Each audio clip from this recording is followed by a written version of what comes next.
Sheshnug's Daughter, The Secret of a Red Book। Himgiri पर्वत के नीचे छुपा है शेषनाग लोक, जहां सदियों से नागवंश का शासन रहा। मगर एक पुरानी भविष्यवाणी के बाद शेषनाग की इकलौती बेटी नागवृषा को इंसानों की दुनिया में भेज दिया गया, उसकी पहचान छिपाकर, एक साधारण लड़की बनाकर। अब जब वो 16 साल की हुई है, उसे अजीब सपने, सांपों की फुसफुसाहट और एक किताब की पुकार सुनाई देने लगी है। लाल किताब, जो नागवंश की सबसे खतरनाक शक्ति को छुपाए हुए है। मगर वह अकेली नहीं है। एक रहस्यमयी तांत्रिक, एक भटकी आत्मा और एक इंसानी युवक जो खुद अपने अतीत को नहीं जानता, इस किताब की तलाश में है। क्या नागवृषा जान पाएगी कि वह कौन है? उत्तराखंड का एक छोटा पहाड़ी कस्बा, धरकोट। सर्दियों की शुरुआत थी। पहाड़ों पर बर्फ जमने लगी थी। धरकोट की एक संकरी गली में एक पुराना खामोश स्कूल खड़ा था, शिवगंगा गर्ल्स बोर्डिंग स्कूल। यह स्कूल बाकी स्कूलों से अलग था। यहाँ हर साल कोई एक लड़की छांटी जाती थी, जिसे बाकी छात्रों से अलग रखा जाता, अलग कमरे में सुलाया जाता और उस पर नजर रखी जाती। उस साल ये लड़की थी नागवृषा। नागवृषा 16 साल की, चुपचाप रहने वाली, तीखी आंखों वाली लड़की थी। बाकी लड़कियां उससे डरती थीं, न जाने क्यों। बस एक अजीब डर लगता था, वो गुस्से में आ जाए तो कमरे का तापमान गिर जाता। जब वो किसी को घूरती तो सामने वाला लड़खड़ा जाता। मगर नागवृषा खुद नहीं जानती थी कि वो कौन है। वो बस इतना जानती थी कि जब भी कोई उसे सांप कहकर चिढ़ाता, उसका सिर तेजी से घूमने लगता और उसे किसी और जमाने की, किसी और जगह की झलकियां दिखतीं। उस रात सब लड़कियां सो चुकी थीं। नागवृषा को नींद नहीं आ रही थी। वो बिस्तर से उठी और खिड़की के पास जाकर खड़ी हो गई। तभी नीचे स्कूल के गार्डन में एक परछाई दिखाई दी, काली, लंबी और सिर पर टोपी पहने हुए एक आदमी। वो उसे देख रहा था, सीधा, बिना पलक झपकाए। नागवृषा की सांसें तेज हो गईं। अगले ही पल वो परछाई हवा में गायब हो गई। अगली सुबह स्कूल में सब उथल पुथल था। प्रिंसिपल मैडम की टेबल पर एक पुराना लिफाफा रखा मिला था। उस पर लिखा था, वो जागने वाली है, लाल किताब का समय आ गया है। प्रिंसिपल ने किसी से कुछ नहीं कहा, मगर नागवृषा को उस दिन लाइब्रेरी में बुलाया गया। लाइब्रेरी की देखभाल करने वाला बूढ़ा चौकीदार हरिराम बहुत समय से वहां था। उसने नागवृषा को अंदर बुलाया, मगर पहली बार उसकी आवाज में डर था। नीचे तहखाने में जाओ, जो किताब तुम्हें पहले दिखे उसे खोलना। नागवृषा ने सिर हिलाया और सीढ़ियां उतरती चली गई। नीचे अंधेरा था। दीवारों पर सांपों के चित्र उकेरे गए थे। उनके बीच एक शेल्फ था, जहां धूल भरी किताबें रखी थीं। अचानक एक लाल किताब अपने आप खुल गई। उसके चमड़े के जिल्द पर एक उभरा हुआ नाग चमक रहा था। नागवृषा ने जैसे ही किताब को छुआ, उसके पैरों तले जमीन कांपने लगी। वो अब किसी और जगह थी। धुंध, पत्थर की दीवारें और चारों तरफ मंदिर जैसे नक्काशीदार खंभे। एक बूढ़ा आदमी, लंबा, सावला, नाग श्रृंग वाला मुकुट पहने उसके सामने खड़ा था। तुम मेरी बेटी हो, नागवृषा। तुम ही हो शेषनाग की आखिरी वारिस। जब समय आएगा, लाल किताब तुम्हें बुलाएगी और तब तुम्हें तय करना होगा, इस शक्ति को बचाना है या दुनिया को मिटाना। नागवृषा हड़बड़ाकर किताब से पीछे हटी। सांसें तेज थीं, हाथ कांप रहे थे। हरिराम सीढ़ियों से भागकर नीचे आया। तुमने देख लिया। किताब खुल गई। नागवृषा ने उसकी आंखों में देखा। तुम कौन हो? उसने पूछा। हरिराम कुछ बोलने ही वाला था, तभी ऊपर से जोर का धमाका हुआ। किसी ने स्कूल की खिड़की तोड़ी थी। जब वे ऊपर पहुंचे तो स्कूल के पीछे की खिड़की टूटी हुई थी। किसी ने अंदर घुसने की कोशिश की थी। सीसीटीवी फुटेज देखने पर सिर्फ एक चेहरा साफ दिखा, आरव। धरकोट शहर का ही एक अनाथ लड़का, जो एक मैकेनिक की दुकान पर काम करता था। मगर आरव ने नागवृषा को कभी देखा ही नहीं। फिर वो स्कूल में क्या कर रहा था? पुलिस उसे पकड़कर लाई, मगर उसके पास कोई हथियार नहीं था। बस एक टूटी हुई लकड़ी की डिब्बी थी, जिसमें एक सांप की चमड़ी लिपटी थी।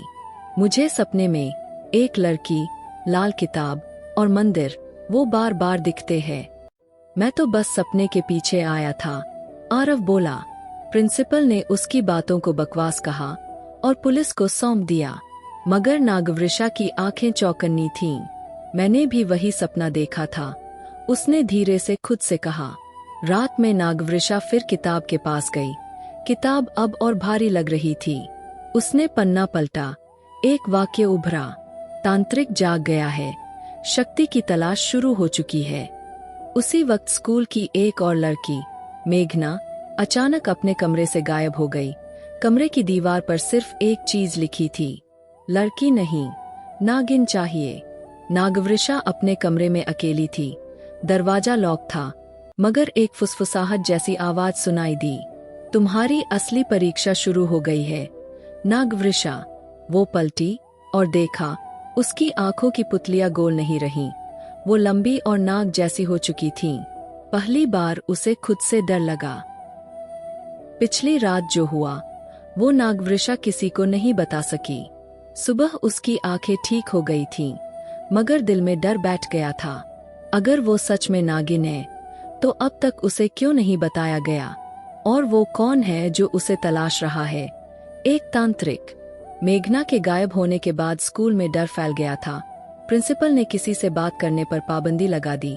सीसीटीवी कैमरे अजीब तरह से ब्लैक हो गए थे, जैसे किसी ने सब कुछ जानबूझकर मिटा दिया हो। हरिराम ने नागवृषा को इशारा किया, रात में लाइब्रेरी में मिलना था। पुलिस ने सबूतों के अभाव पर आरव को छोड़ दिया, मगर उसके अंदर कुछ बदल गया था, जैसे वो खुद को समझने की कोशिश कर रहा हो। उसकी हथेली पर एक जलन होती रही। एक नाग आकृति उभर रही थी, बिल्कुल वैसी जैसी लाल किताब पर बनी थी। मैं कौन हूँ? उसने खुद से पूछा। उसने फैसला किया, वो उस स्कूल में दोबारा जाएगा, नागवृषा से मिलने। नागवृषा लाइब्रेरी पहुंची। हरिराम उसका इंतजार कर रहा था। उसके बैठते ही हरिराम ने बताना शुरू किया। बहुत समय पहले, जब नागवंश कमजोर पड़ा, तो शेषनाग ने तुम्हें इंसानी रूप में छिपा दिया। मैं तुम्हारा रक्षक हूँ, लेकिन अब तांत्रिक लौट आया है। वो कौन है? नागवृषा ने पूछा।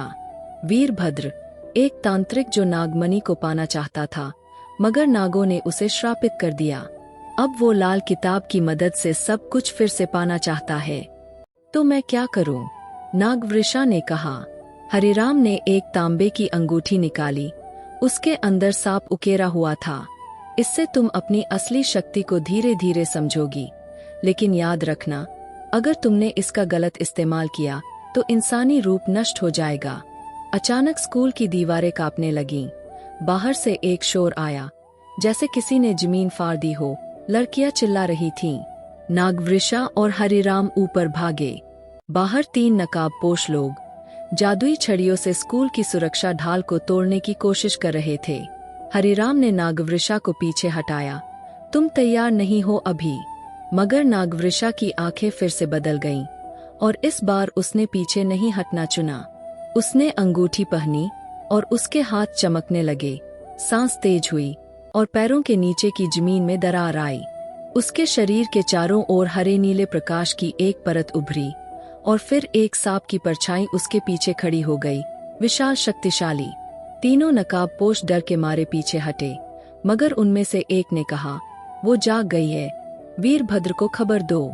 इसी दौरान आरव स्कूल की सीमा तक पहुंच गया था। जैसे ही वो स्कूल के पास आया, एक आवाज उसके कान में गूंजी, तुम भी उनके जैसे हो। तुम नागवंश के नहीं, मगर उसके रक्षक हो। वो बेहोश होकर गिर पड़ा। जब होश आया तो उसके सामने एक बूढ़ा आदमी खड़ा था, पंडित आत्माराम, जो धरकोट मंदिर का पुजारी था।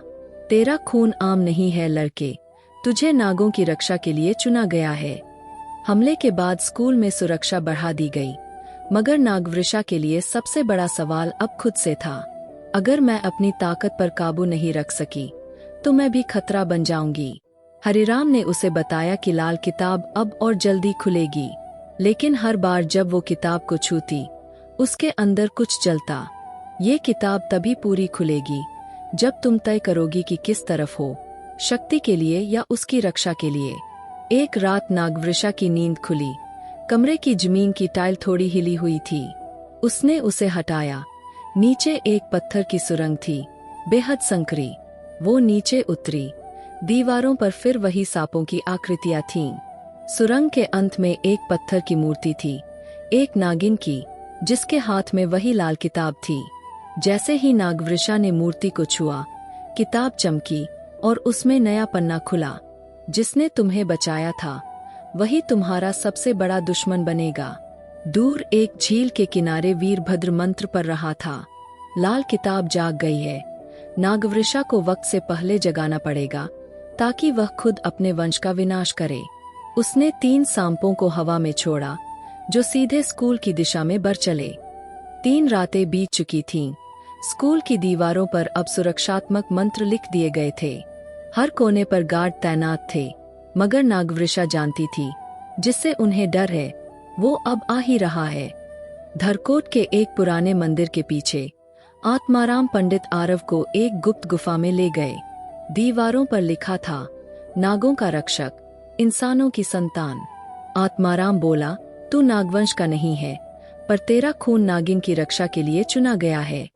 जिस दिन नागिन असली रूप में जागेगी तुझे उसकी ढाल बनना होगा। आरव को विश्वास नहीं हो रहा था, मगर उसका शरीर अब खुद जवाब दे रहा था।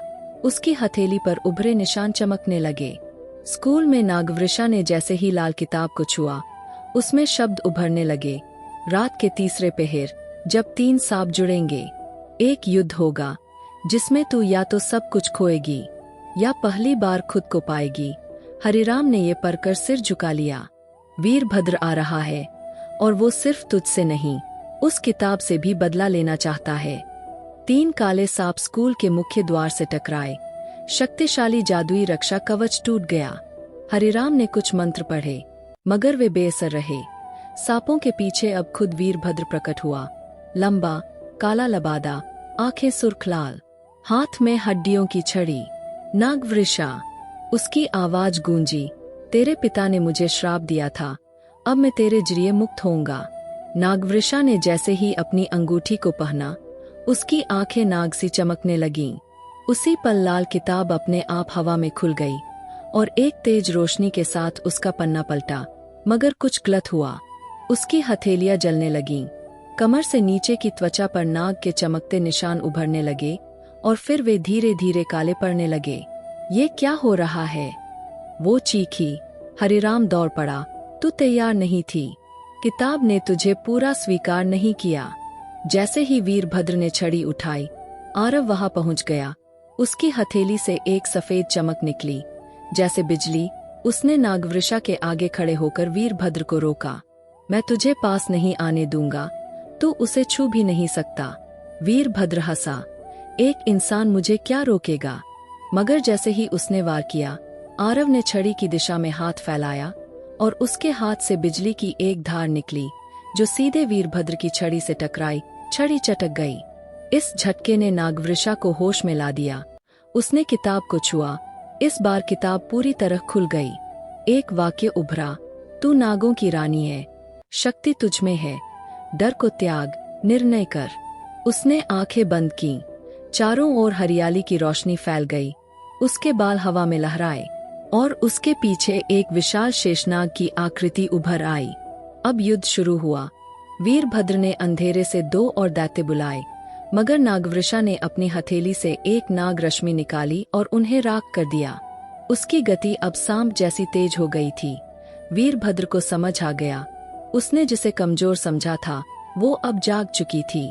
तेरी माँ ने भी ऐसा ही किया था, वो फुफकारा, लेकिन मैंने उसे मिटा दिया। नागवृषा ठिठकी, तू मेरी माँ का हत्यारा है। उसका गुस्सा चरम पर पहुंच गया। उसने वीरभद्र की ओर दौड़ते हुए एक शक्तिशाली वार किया, जिससे जमीन फट गई और वीरभद्र हवा में गिरा। गिरते हुए उसने आखिरी मंत्र पढ़ा। स्कूल की बिल्डिंग की नींव में विस्फोट हो गया। हर कोई हिल गया। या तो मुझे मारो या अपने दोस्तों को बचाओ, वो चिल्लाया। नागवृषा ने एक पल सोचा और फिर अपनी शक्ति की दिशा बदल दी। उसने स्कूल के नीचे की जमीन को बांध दिया, बिल्डिंग को टूटने से बचा लिया। वीरभद्र हंसते हुए भाग गया। वीरभद्र बच गया, लेकिन पहली बार वो घायल हुआ था। नागवृषा और आरव थक चुके थे। स्कूल की लड़कियां अब उसे डर से नहीं, सम्मान से देख रही थीं। वीरभद्र हारकर भाग गया था, लेकिन उसकी हंसी अब भी नागवृषा के कानों में गूंजती थी। तेरी माँ भी यही सोचती थी कि वो सब बचा सकती है, पर देख कहाँ पहुंची। उस रात नागवृषा ने लाल किताब को फिर से खोला। अब उसमें एक नया पन्ना खुला था। इस बार कोई शब्द नहीं थे, सिर्फ एक नीले मोती की आकृति और नीचे एक संकेत। समुद्र के नीचे वो राज है जिससे तेरा अतीत बंधा है। हरिराम ने तुरंत समझ लिया, अब समय है तुम्हें अपनी माँ के बारे में जानने का। वो नागिन नहीं थी, वो जलनारी थी। जलनारी? नागवृषा चौंकी। हाँ, तुम्हारी माँ एक समुद्री जलपरी थी जिसने शेषनाग से प्रेम किया, और तुम उस प्रेम की संतान हो, आधी जलनारी आधी नागिन। यही वजह है कि तुम्हारे अंदर दो शक्तियां हैं, और यही वजह है कि वीरभद्र तुम्हें खत्म करना चाहता है। नागवृषा, आरव और हरिराम समुद्र की ओर निकले, एक विशेष काली नाव में जो सिर्फ जादू से चलती थी। रास्ता वीरान था, चारों ओर सिर्फ खामोश पानी। अचानक समुद्र की सतह से एक नीली रोशनी उठी, जैसे किसी ने उन्हें पुकारा हो। वो नीचे बुला रही है, नागवृषा ने कहा। तीनों जैसे ही नीचे पहुंचे, एक पूरी जलनगरी उनके सामने थी। नीरगह, एक चमकती हुई जल दुनिया जहां नीले हरे महल थे, तैरती मछलियां और गहरे रंगों की जलपरियां।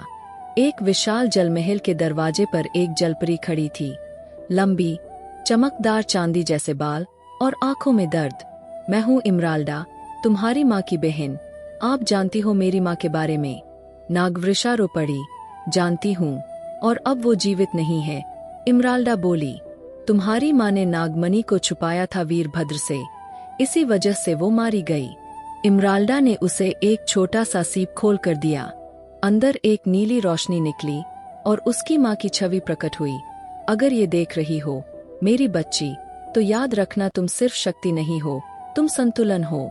आधे नाग, आधे समुंदर की रक्षक। अगर नागमणि वीरभद्र के हाथ लगी तो न समुंदर बचेगा न जमीन। नागवृषा कांप रही थी। नागमणि कहाँ है? उसने पूछा। यही तो सबसे बड़ा रहस्य है, इमराल्डा बोली। वो तुम्हारे अंदर है। हरिराम ने समझाया। नागमणि कोई पत्थर नहीं, वो एक जीवंत ऊर्जा है जो तुझ में समाई है। यही वजह है कि तुम्हें बार बार लाल किताब पुकारती है। आरव ने देखा, अब नागवृषा के गले में हल्का नीला चिन्ह उभर आया था। उसका शरीर अब बदलने लगा था। उसकी त्वचा कभी जल जैसी, कभी नाग जैसी हो रही थी।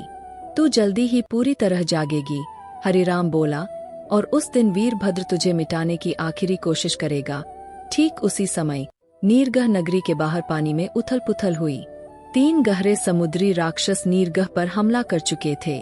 उनके पीछे एक नया चेहरा, काली जलपरी जराइना, वीरभद्र की नई साथी थी। जराइना की आवाज गूंजी, ये नागिन जल परियों की रक्षक बन गई है। चलो इसे इसकी माँ की तरह मिटाते हैं। उसके शरीर से नीली और हरी बिजली की लहरें निकलने लगीं।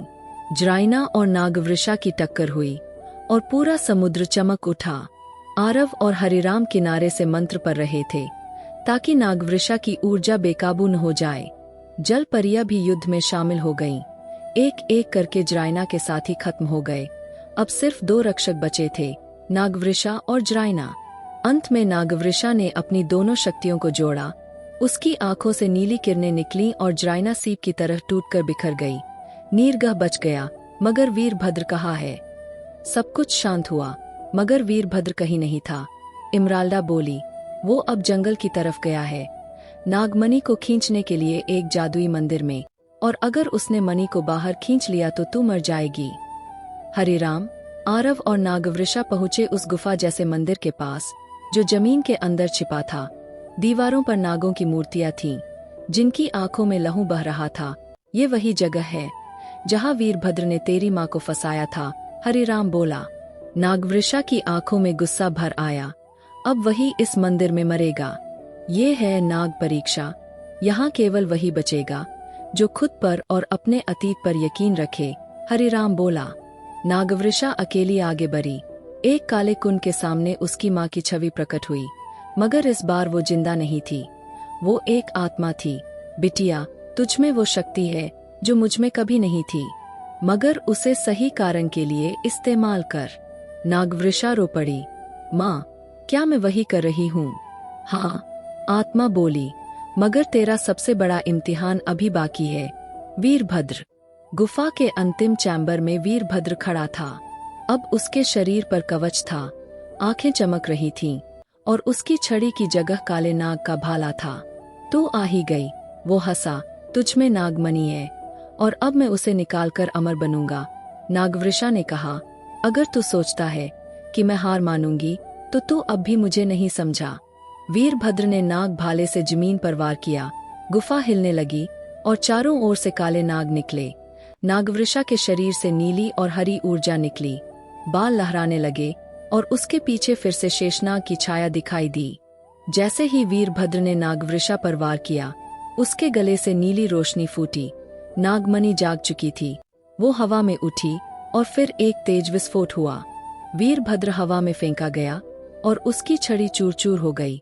नहीं, ये मेरा हक था, वो चिल्लाया। मगर नागमणि की ऊर्जा इतनी प्रबल थी कि नागवृषा का शरीर थरथराने लगा। अगर मणि ज्यादा देर खुली रही तो तेरा शरीर जल जाएगा, हरिराम चिल्लाया। मुझे इसे वापस बंद करना होगा, नागवृषा बोली। आरव बोला, तुम मरो मत, मैं तुम्हारे साथ हूँ। नागवृषा ने उसकी ओर देखा और पहली बार मुस्कुराई। मैं मरने नहीं जा रही, मैं पूर्ण बनने जा रही हूँ। उसने नागमणि को सीने में समेट लिया। पूरा मंदिर रोशनी से भर गया। जब सब शांत हुआ, नागवृषा अब बदल चुकी थी। उसकी आंखें शांत थीं, शरीर से नीली आभा निकल रही थी। वो अब न सिर्फ नागों की बेटी थी, बल्कि नए युग की नागरानी थी। वीरभद्र अधमरा जमीन पर पड़ा था। नागवृषा उसके पास गई। तेरा खेल खत्म हुआ। उसने अपनी हथेली आगे बढ़ाई, और वीरभद्र की सारी शक्ति वापस खींच ली। वो राख बनकर बिखर गया। हरिराम बोला, अब तू दोनों कुलों की प्रमुख है, जल नारियों की भी, नागों की भी। इमराल्डा और जलपरिया समुंदर से आईं। उन्होंने सिर झुकाया। जल नारियों ने आज एक रानी पाई है। स्कूल में अब सब बदल चुका था। नागवृषा अब सिर्फ एक रहस्यमय लड़की नहीं, वो एक जीवित पौराणिक गाथा थी। आरव अब उसका साथी था, इंसानी दुनिया से जोड़ी बनाता, जबकि नागवृषा दोनों दुनियाओं की रक्षा करती। लाल किताब अब बंद हो गई थी, मगर एक आखिरी लाइन उसमें उभरी, यह अंत नहीं, यह एक शुरुआत है। क्योंकि जब नाग और जल एक साथ होते हैं, तब जन्म होता है एक नई दुनिया का।